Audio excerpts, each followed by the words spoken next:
অগ্রসর হও এবং কখনোই থামবে না, কারণ অগ্রসর হওয়াই পরিপূর্ণতা। অগ্রসর হও এবং পথের কাঁটাকে ভয় করো না, কারণ তারা কেবল কলুষিত রক্ত আঁকে। সবাই শুনতে পায়, কিন্তু শুধুমাত্র সংবেদনশীলরাই বুঝতে পারে। যে শিক্ষক প্রকৃতপক্ষে জ্ঞানী, তিনি আপনাকে তার জ্ঞানের ঘরে প্রবেশ করতে বলেন না, বরং আপনাকে আপনার মনের দোরগোড়ায় নিয়ে যান। উদারতা আপনাকে সাধ্যের চেয়ে বেশি দিচ্ছে, আর অহংকার হচ্ছে আপনার প্রয়োজনের চেয়ে কম নেওয়া। আপনি যদি বাতাসের কাছে আপনার গোপনীয়তা প্রকাশ করেন, তবে গাছের কাছে সেগুলি প্রকাশ করার জন্য বাতাসকে দোষ দেওয়া উচিত নয়। সহস্র শতাব্দী পূর্বে যেসব নক্ষত্র জ্বলে শেষ হয়ে গেছে, তারা আজও আলো দেয়। মহান ব্যক্তিরাও সেই রকম, যারা বহু বছর আগে মারা গেলেও তাদের ব্যক্তিত্বের আলোকছটা আজও আমাদের কাছে এসে পৌঁছায়। জ্ঞান সামান্য হলেও যদি তা কাজে লাগে, তার মূল্য অসীম। অপরদিকে অসীম জ্ঞান যদি অলস হয়, তা মূল্যহীন। পরামর্শের জন্য যখন আমরা একে অপরের দিকে ফিরি, তখন আমরা শত্রু সংখ্যা কমাই। জ্ঞানের শুরুই হলো হতভম্বতা। আত্মার গভীরে এক তীব্র ইচ্ছা থাকে, যা মানুষকে চালিত করে দেখা থেকে অদেখায়, দর্শনে এবং স্বর্গীয়তায়। ভালোবাসার সেই ক্ষমতা আছে যা মৃত্যুকে রদ করে, আছে সেই মুগ্ধতা যা শত্রুকে জয় করে। যখন ভালোবাসা হাতছানি দিয়ে ডাকছে, তখন অনুসরণ করা যায়, পথ যতই কঠিন ও খাড়া হোক। সেই জ্ঞান থেকে দূরে থাকাই ভালো, যা কাঁদে না, যে দর্শন হাসে না, এবং যে মহিমা শিশুদের সামনে মাথা নত করে না। আত্মজ্ঞানী সকল জ্ঞানের জননী, তাই নিজেকে জানা, এটি সম্পূর্ণভাবে জানা, এর ক্ষুদ্রতা, এর বৈশিষ্ট্য, এর সূক্ষ্মতা এবং এর পরমাণুগুলি জানা কর্তব্য। সাথের চেয়ে বেশি দেওয়ার নাম বদান্যতা, আর প্রয়োজনের চেয়ে কম নেওয়ার নাম অহং। সৌন্দর্য হলো একটি আয়নায় স্থির দৃষ্টিতে নিজের দিকে তাকিয়ে থাকা চিরসত্য। দুঃখের আঘাতে অন্তরের ক্ষত যত গভীর হয়, তত বেশি সুখ ধরে রাখা সম্ভব হয়। যখন আনন্দিত হও, তখন অন্তরের গভীরে তাকিয়ে দেখো, যা একদিন দুঃখ দিয়েছিল তাই আজ আনন্দ দিচ্ছে।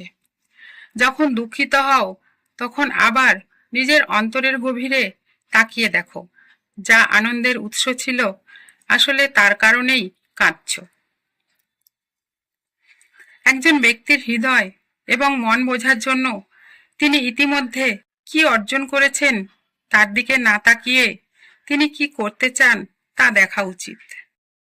খলিল জিবরান স্যার বলেন, আমি তোমাকে ভালোবাসি যখন তুমি তোমার মসজিদে মাথা নত করো, তোমার মন্দিরে নতজানু করো, তোমার গির্জায় প্রার্থনা করো, কারণ তুমি আর আমি এক ধর্মের সন্তান, আর তা হলো আত্মা।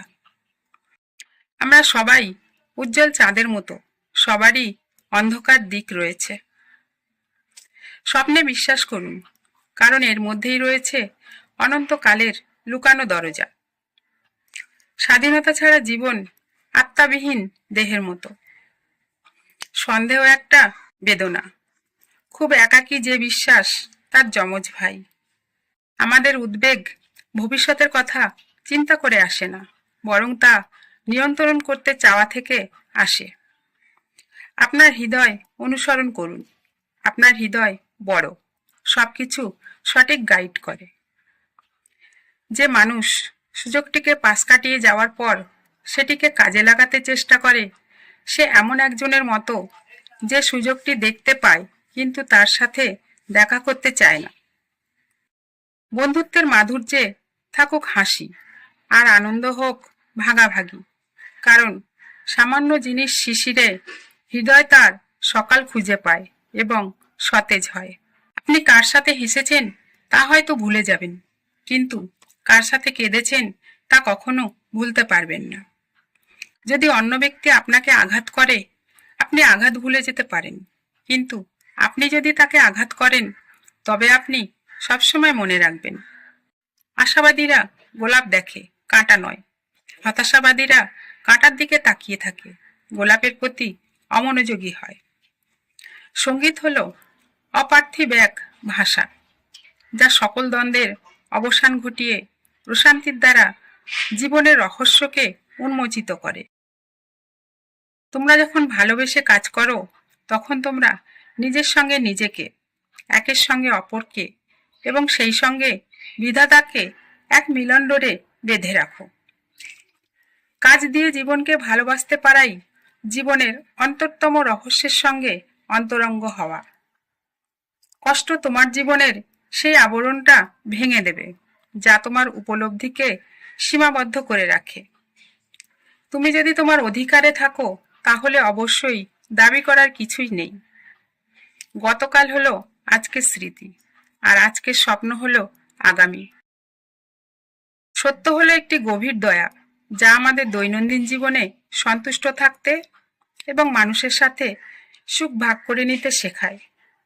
অন্যের অধিকার রক্ষা করা একজন মানুষের সবচেয়ে মহৎ ও সুন্দর পরিসমাপ্তি। মানুষের চোখ হলো একটি অনুবীক্ষণ যন্ত্র, যা পৃথিবীকে সত্যিকারের চেয়ে বড় বলে মনে করে।